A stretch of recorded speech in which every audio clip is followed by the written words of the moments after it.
From Hollywood, it's time now for Johnny Dollar. You placed a call to the Universal Adjustment Bureau in Hartford, Connecticut? Yes, I did. We have Mr. Pearson on the line now. Go ahead, please. Thank you. Hello? Johnny? Niles. Ben Abbott's rating with Dun & Bradstreet is very good. He doesn't need any money. I still haven't determined if there was really an accident. Oh, and no one seems to know what happened to Thomas Warner. Who's that? The trainer who was supposed to be with the horse when Abbott destroyed it. When his father called me from Baltimore, he doesn't know where he is either. Is that so? Something just occurred to me, Niles. What? Abbott's claim was filed over a week ago, yet he hasn't threatened to sue us or go to the insurance commission. I know. And that's usually pretty standard procedure with a man like Abbott. It is, if he has a just claim.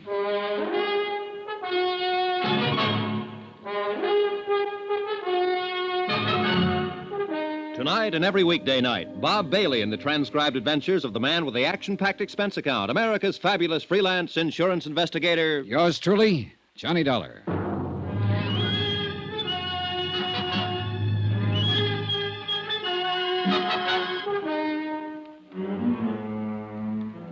Expense account submitted by Special Investigator Johnny Dollar. Location, San Pietro, California. To the Universal Adjustment Bureau, Universal Building, Hartford, Connecticut. The following is an accounting of expenditures during my investigation of the Duke Red matter. I had a strong suspicion that the death of Duke Red, a racehorse, had not happened as reported. The one man who could possibly answer my questions was missing. He had left the Abbott Ranch in San Pietro without collecting a month's back pay and without telling anybody about his forwarding address.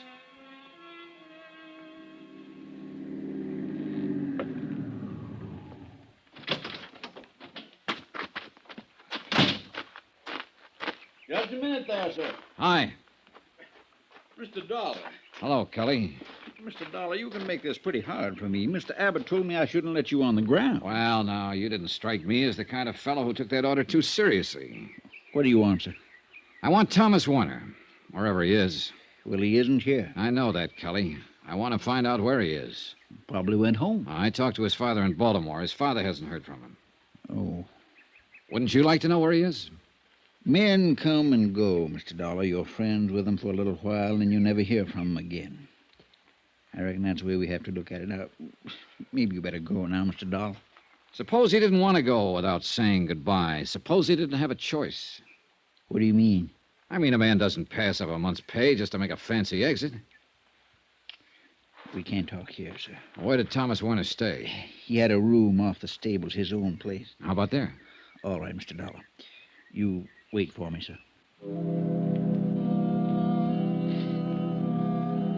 I walked on down to the stables again and found the little apartment Thomas Warner had used for living quarters. The door was locked, and I waited outside, looking over the workout tracks and the acres of rolling green turf that made Abbott Farms. A little while, Cully appeared. I shouldn't be doing this, Mr. Dollar. Mr. Abbott would skin me alive if he knew I was having any truck with you after that big row you had with him yesterday. Well, I'm not about to tell Mr. Abbott, Kelly. I appreciate your help.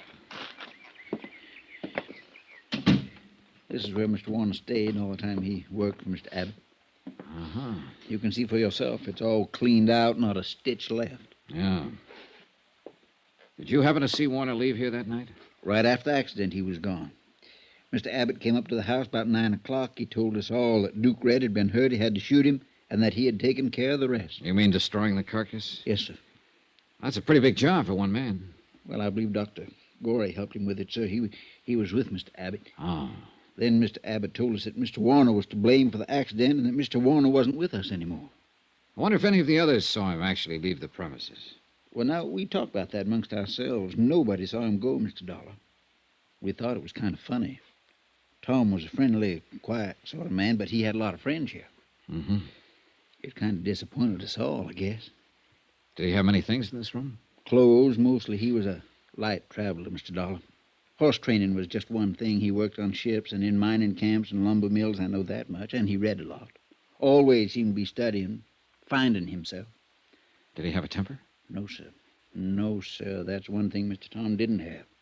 Good horse trainer can't afford to have a temper. Even Mr. Abbott he could handle. All except that night, I guess. Mr. Abbott got powerful mad, I'm sure. Mr. Abbott is not an easy man to work for. How long have you been with him, Cully? 23 years, sir. We were together in Maryland before he moved the stables to California. His bad temper hasn't bothered you? Mr. Abbott was different than he is now. I mean, when Miss Abbott was alive.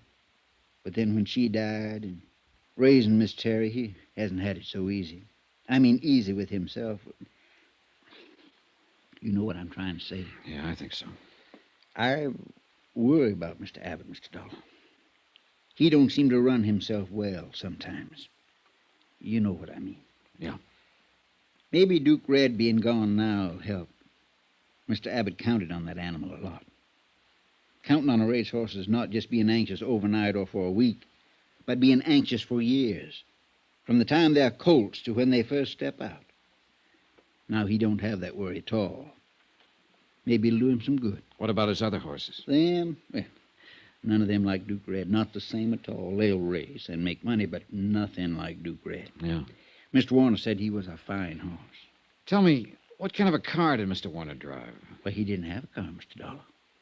How do you suppose he left here? He must have been carrying luggage. I reckon so. He could have lugged him out the highway and flagged himself a ride or waited for the bus. They come by all the time. Think he might have called a cab in town? Didn't use the house phone, maybe the one down in the stable office. Maybe someone drove him in, Cully. Miss Terry might have, sir. Huh? Miss Terry drove Mr. Warner around now and then. Did Mr. Abbott approve of that? No, sir. He did not. After my talk with Cully, I took a chance and hung around the stables trying to get a line on Thomas Warner. Ben Abbott's belligerent attitude seemed to permeate the whole farm. The horse handlers I talked with were grumbling and complaining. I was able to learn nothing from them. I decided to tackle Abbott himself again. He wasn't in, but his daughter was. Well, you came around just the right time, Mr. Dollar. We haven't had too much excitement around here all day long. I think they're supposed to toss you out on your ear when you show up. That should be interesting. Would you like a drink? No, not right now, thanks. Not right now, thanks. Now, isn't that the end, the bitter end? So precise, so efficient, so determined, so anxious to do a good job. To be a sober, steady, substantial, expert bore. Now, what is it? Who are you mad at, Terry? Tom Warner? Why should I be mad at him? Horse trainer. Because he left and didn't say goodbye? Maybe. You know, when I first came in this house 2 days ago, you were arguing with your father. I couldn't help overhearing it. Was that about Tom Warner? Yes. Dad said he wasn't good enough for me.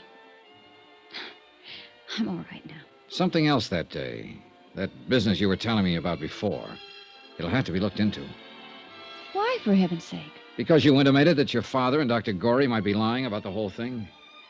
Do you realize that if there's any truth to it, your father'd be liable for criminal charges? I know. I was just trying to put Dad in a bad light with you. It was just for good old-fashioned first-class spite. Him telling me about not seeing Tom and all. We've been arguing for weeks about it. When I saw you the other day, I thought it was a good chance to get back at Dad. I see. Tell me about the trouble over Warner. Why tell you? Well, let's say I'm an interested party. I like you, Terry. Well, Tom and I saw quite a bit of each other, and Dad never liked it. I suppose because I'm all he has left. Mother and Bob, he was my older brother, were killed in an airplane accident a few years ago. Dad's always expected me to marry one of the Long Island horse set, the turf, something, I don't know. Anything but a horse trainer. He's been looking for an excuse to get rid of Tom. Your father doesn't strike me as the kind of man who'd have to give an excuse to fire someone he didn't want around. Well, he found an excuse. He blamed the accident on Tom. Do you think he's mad? What's that?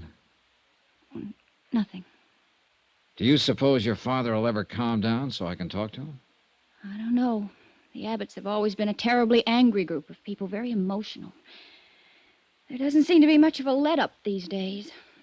Terry, is that what you meant when you asked me if I thought your father was mad? I suppose so. It's almost as if he's been on the verge of something lately, something desperate. His moods frighten me sometimes. They didn't used to. I don't easily frighten. But looking back, 2 years ago, Daddy bought a new car. We were out driving one day right after he bought it, and something went wrong. the gear shifter, some little thing. Well, Daddy was so angry, he just backed the car up and smashed it into a cement wall and left it. That was when he first frightened me. The first time that I can remember. Have you been frightened much? Since then? Oh, yes, many times. That's why Tom was so nice to have around. He never became angry. Never did things like that. Like the men I know. Tom sat quietly, and he let me sit beside him, reading, talking. I'm not that kind, really, of course, but I liked it with Tom. I liked it very much. You asked me about him, Johnny. Well, I'll tell you. If he'd come to say goodbye to me, there would have been no goodbye. I would have gone away with him anywhere. I was in love with him from the first day he came to work here. I still am. I always will be. Well, that's all there is to tell. Did he know this, Terry? Yes. And he knew I meant it.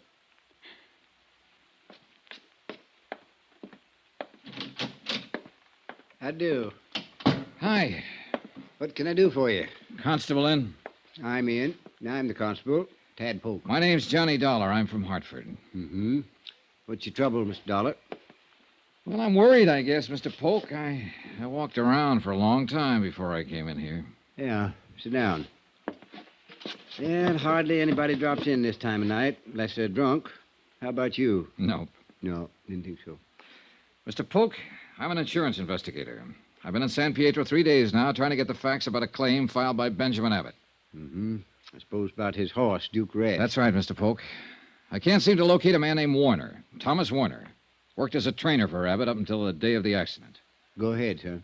Warner and Abbott had an argument over the accident. Warner left. He was fired. His folks in Baltimore haven't heard from him, and they're worried. I can't seem to get a line on him myself, and I need to talk to him. Yes, well, what exactly do you want me to do for you, son?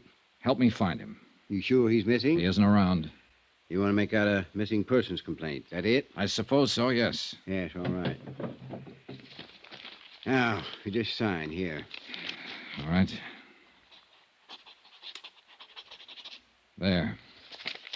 You guarantee results? I might surprise you, mister. I'll let you know what happens.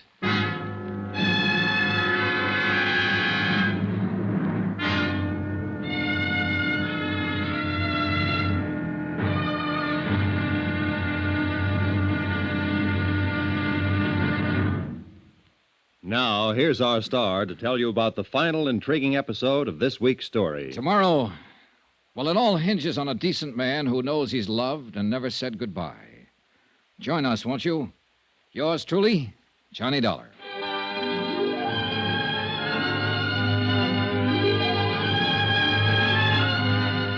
Yours truly, Johnny Dollar, starring Bob Bailey, is transcribed in Hollywood. Written by John Dawson, it is produced and directed by Jack Johnstone.